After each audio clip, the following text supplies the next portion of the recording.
Dear student, आज हम BSc part second biology के अंदर जो बॉटनी का फर्स्ट पेपर है उसके अंदर कल हमने चर्चा करी थी प्लांट टिश्यूज के बारे में।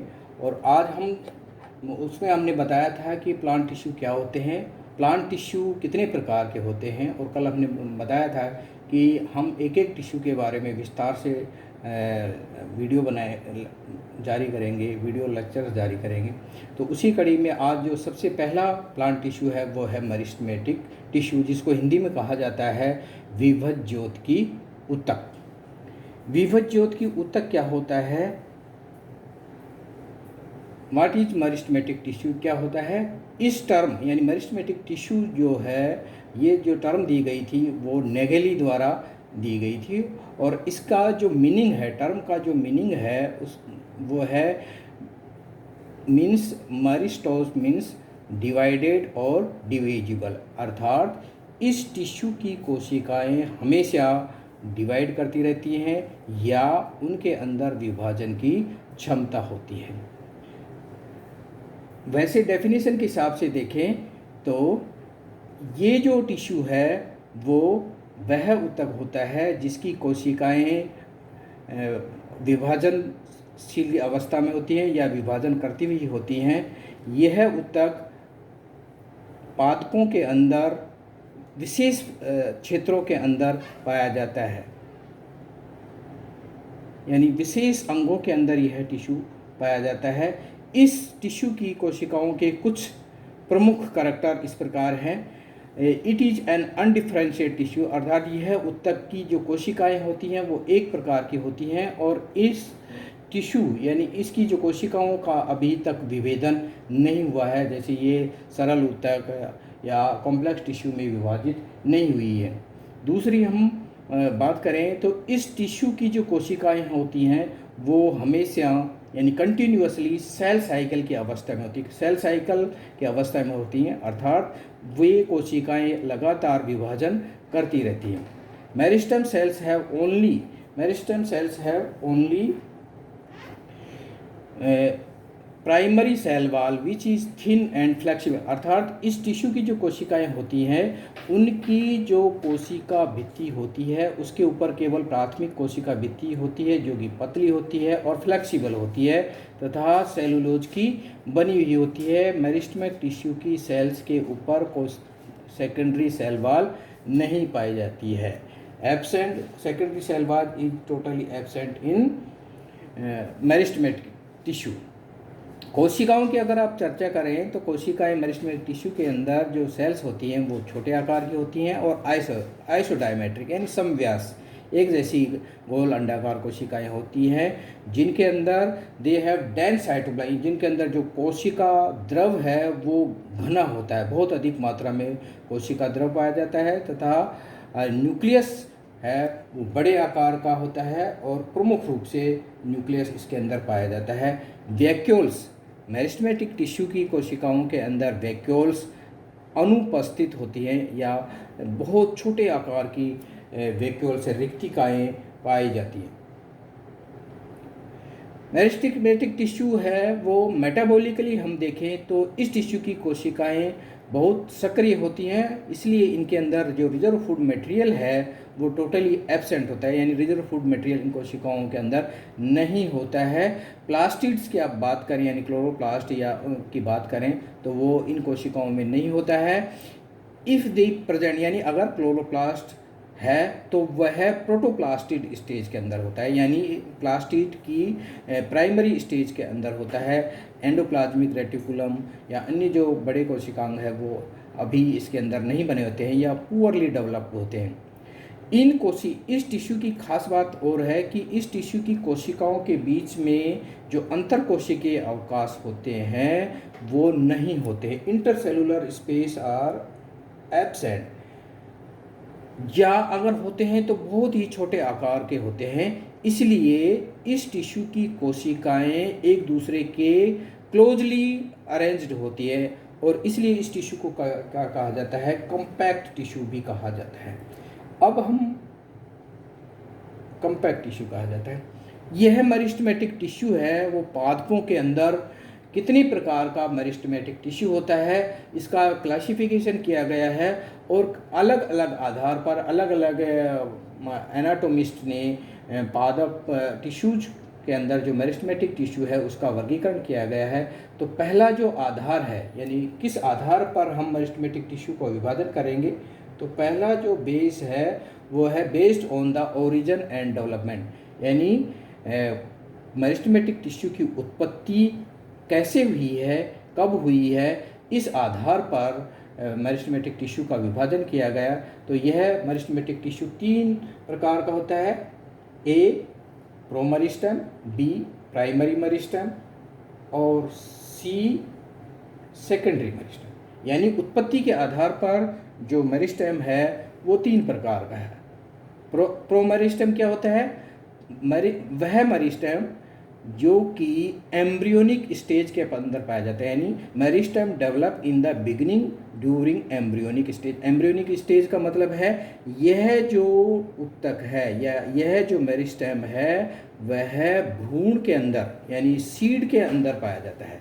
भ्रूण की जो कोशिकाओं के अंदर जो मेरिस्टेम टिश्यू होता है वह जो सीड जर्मिनेशन के समय एक्टिव होता है उस टिश्यू को कहा जाता है promeristem. It divides and give rise to primary meristem, और ये है प्रोमेरिस्टेम विभाजन करके प्राइमरी मेरिस्टेम बनाता है। दूसरा है प्राइमरी मेरिस्टेम यानी प्राथमिक मेरिस्टेमेटिक टिश्यू।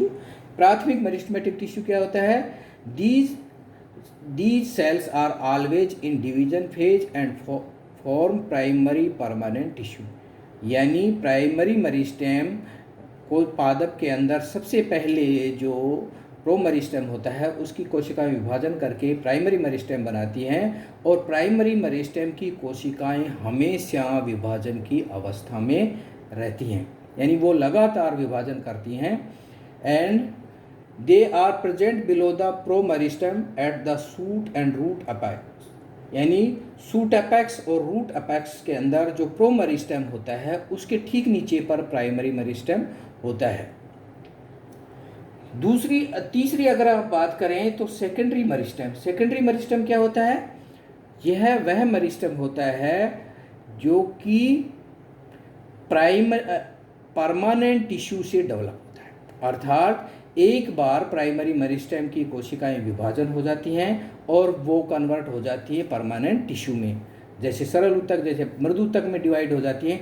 लेकिन पादप की आवश्यकता के अनुसार ये पैरेन्काइमा की सेल कन्वर्ट दोबारा किस में बदल जाती हैं? मेरिस्टेमेटिक टिश्यू में बदल जाती हैं, और इस तरह का जो चेंज होता है और इस तरह का जो टिश्यू बनता है वो कहलाता है secondary meristem. Permanent tissue becomes meristematic and secondary growth takes place, अर्थात इससे जो पादपों के अंदर एक विशेष कार्य होता है जिसको कहा जाता है सेकेंडरी ग्रोथ, जैसे कोर कैम्बियम की मेरिस्टेम और इंट्राफेसिकुलर कैम्बियम, यानी वेस्कुलर बंडल्स के अलावा जो मिडरीब के अंदर जो कैम्बियम बनती है उसको कहा जाता है इंटरफेसिकुलर कैम्बियम। ये दोनों की दोनों कैम्बियम कहलाती हैं सेकेंडरी मेरिस्टेम। दूसरा जो कोशिका या मेरिस्टेमेटिक टिश्यू का जो डिवीज़न है या वर्गीकरण है वो किया गया है इसकी पोजीशन के आधार पर कि पादप शरीर के अंदर मेरिस्टेमेटिक टिश्यू की पोजीशन क्या है या लोकेशन क्या है, उस आधार पर भी यह 3 प्रकार का है।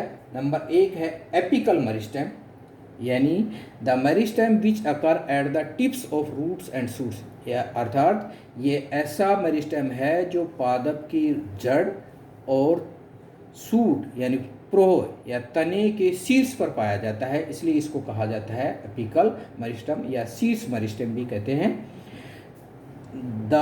दे are responsible for increase in the length of plant organ, यानी जो पादप की जो लंबाई बढ़ती है वो लंबाई बढ़ने के लिए ये एपिकल मेरिस्टेम उत्तरदायी है, और ये सूट अपेक्स और रूट अपेक्स के अंदर पाया जाता है। कौन? Apical meristem. अब आप देखिए डायग्राम के अंदर ये जो है ये है रूट अपेक्स है, और रूट अपेक्स के अंदर ये जो मेरिस्टेम है ये मेरिस्टेम है रूट एपिकल मेरिस्टेम, और इधर ये जो डायग्राम है सूट अपेक्स का है बी, ये जो सूट अपेक्स का है, और सूट अपेक्स के अंदर ये जो संरचना है ये है मेरिस्टेमेटिक जोन, जिसको सूट अपेक्स बोलते हैं।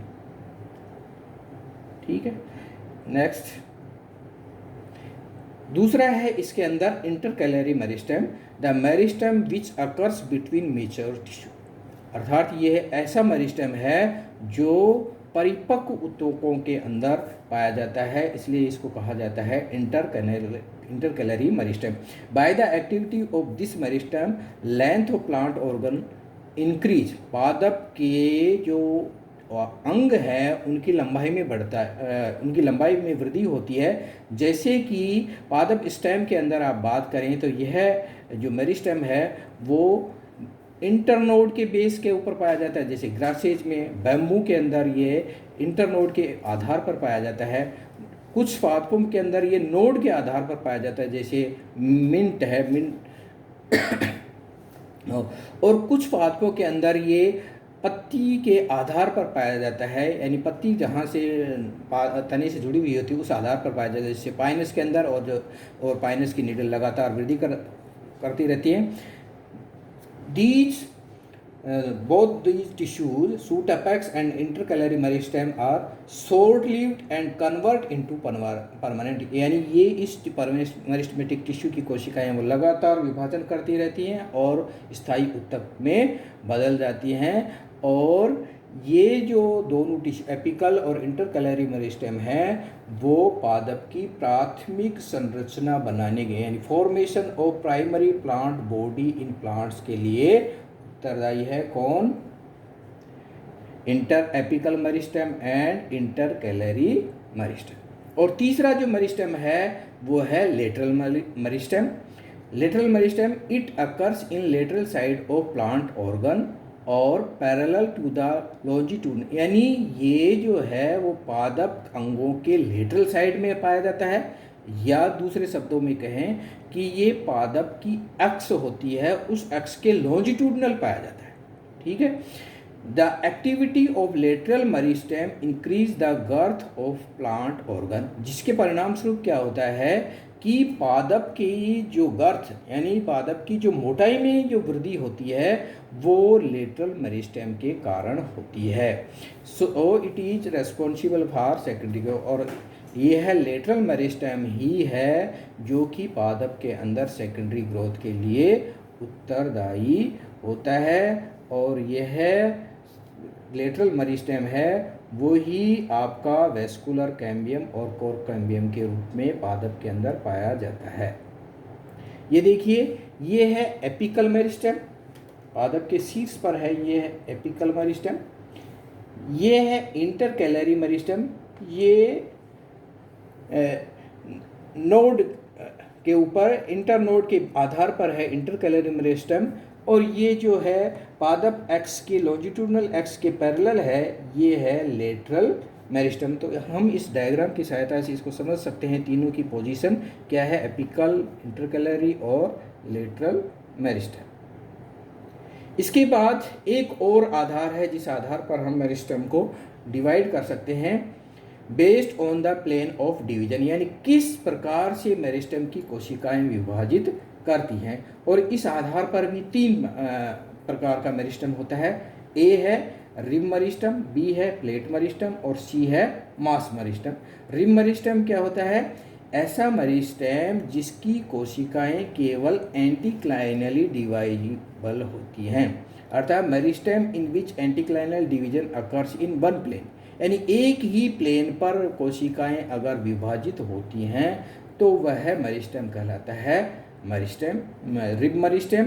दूसरा है प्लेट मेरिस्टेम, अगर meristem which divide anticlinal in two plane at right angle, यानी जो विभाजन का है वो दो प्लेन हैं और दोनों प्लेन एक दूसरे के समकोणिक होते हैं, तो वह मेरिस्टेम कहलाता है प्लेट मेरिस्टेम। और तीसरा जो मेरिस्टेम है वह है मास मेरिस्टेम, रिब मेरिस्टेम की हम बात करें तो ये मुख्य रूप से एपिडर्मल सेल्स बनाता है, और जो प्लेट मेरिस्टेम है ये जो बीच वाले हाइपोडर्मिस और एंडोडर्मिस वाले टिश्यू बनाता है, और मास मेरिस्टेम है ये पादप के अंदर ग्राउंड टिश्यू बनाता है। मास मेरिस्टेम, ये meristem which divide all the possible planes resulting in the increase of the volume of plant body, अर्थात इस मेरिस्टेम की जो कोशिकाएं हैं वो सभी संभव प्रकार से विभाजित करती हैं और परिणाम स्वरूप पादप के आकार में वृद्धि होती है। नेक्स्ट जो आधार है वो है विभाजन का, based on the rate of division, यानी किस गति से ये मेरिस्टेम की कोशिकाएं विभाजन करती हैं, ये फोस्टर ने दिया है, और इस आधार पर दो ही उन्होंने प्रकार बताए हैं। पहला है समिट और दूसरा है फ्लैंक। समिट क्या है? इस मेरिस्टेम की कोशिकाएं हैं उनके अंदर विभाजन की जो दर है वो धीमी होती है, the rate is very slow, और यह जो समिट है या यह जो मेरिस्टेम है वो पादप के शीर्ष पर, इस डायग्राम में हम देख सकते हैं, यह पादप के शीर्ष के ऊपर पाया जाता है। दूसरा इसके अंदर टाइप है वो है flank. The rate of division is very fast in this region, it lies behind the summit and leaf primordia. इसके अंदर जो कोशिकाएं हैं वो तीव्र गति से विभाजन करती हैं, ये समिट के पीछे, और लीफ प्राइमोर्डिया हैं, ये लीफ प्राइमोर्डिया इनके पीछे स्थित होता है फ्लैंक। तो इस तरह से रेट के आधार पर जो मेरिस्टेम है वो दो प्रकार का होता है, और एक और प्रकार है जो मेरिस्टेम की कोशिकाएं क्या कार्य करती हैं उस कार्य के आधार पर भी हम मेरिस्टेम को विभाजित कर सकते हैं, और उस आधार पर जो मेरिस्टेमेटिक टिश्यू है वो तीन प्रकार का होता है, ए प्रोटोडर्म, बी प्रोकैम्बियम, सी ग्राउंड मेरिस्टेम। प्रोटोडर्म क्या होता है? It is the outer most layer of meristem, यानी जो मेरिस्टेम है उसकी जो सबसे बाहर वाली परत है वो कहलाती है protoderm. By the activity of this epidermal tissue system is forming, यानी इस प्रोटोडर्म का जो कार्य है वो कार्य है पादप के अंगों के अंदर एपिडर्मल टिश्यू सिस्टम का निर्माण करना, जैसे एपिडर्मिस बनाना, रूट हेयर बनाना, स्टेम हेयर बनाना, वो कौन करता है? मेरिस्टेम। उस मेरिस्टेम को कहा जाता है प्रोटोडर्म। दूसरा है procambium. These cells are long and it gives rise to vascular tissue, यानी ये वह मेरिस्टेमेटिक टिश्यू, वह विविध ज्योति की ऊतक है जो पादप के अंदर वैस्कुलर संवहन ऊतक बनाता है, जाइलम और फ्लोएम का निर्माण करता है। उस मेरिस्टेमेटिक टिश्यू को कहा जाता है प्रोकैम्बियम। और तीसरा है ground tissue. Ground tissue, the cells of this region are large, thin walled and isodiametric, यानी इस ऊतक की कोशिकाएं बड़े आकार की, पतली भित्ति और समव्यासी होती हैं। Ground tissue system is formed by the activity of this tissue, यानी पादप के अंदर जो भरण ऊतक है, ग्राउंड टिश्यू है, उस टिश्यू का निर्माण ग्राउंड मेरिस्टेम से होता है। और पादप के अंदर हाइपोडर्मिस है, कोर्टेक्स, एंडोडर्मिस और पेरिसाइकल है। ये सारी की सारी संरचनाएं किसके द्वारा बनती हैं? ग्राउंड मेरिस्टेम के। इस तरह से हम देखते हैं कि पादप के अंदर जो मेरिस्टेमेटिक टिश्यू है उस मेरिस्टेमेटिक टिश्यू को विभिन्न आधारों पर अलग अलग नामों से या अलग अलग प्रकार से हम पढ़ते हैं। तो आपके कोर्स के अंदर या एग्ज़ाम के अंदर बड़ा सवाल मेरिस्टेमेटिक टिश्यू क्या आएगा, तो उसमें आपको करैक्टर बताने पड़ेंगे और उसके टाइप्स बताने पड़ेंगे। या छोटे सवालों के अंदर आप जैसे देख सकते हैं कि व्हाट इज प्रोटोडर्म आ सकता है, व्हाट इज प्रोकैम्बियम, तो इस तरह से छोटे छोटे सवाल भी आ सकते हैं। तो ये एक पूरा टॉपिक या पूरा टिश्यू कंप्लीट हो गया पादपों के अंदर मेरिस्टेमेटिक टिश्यू। इसके जो PDF नोट्स हैं वो हम आपके व्हाट्सएप ग्रुप के अंदर डाल देंगे, तो PDF नोट्स वहाँ से प्राप्त कर लीजिए। Thank you.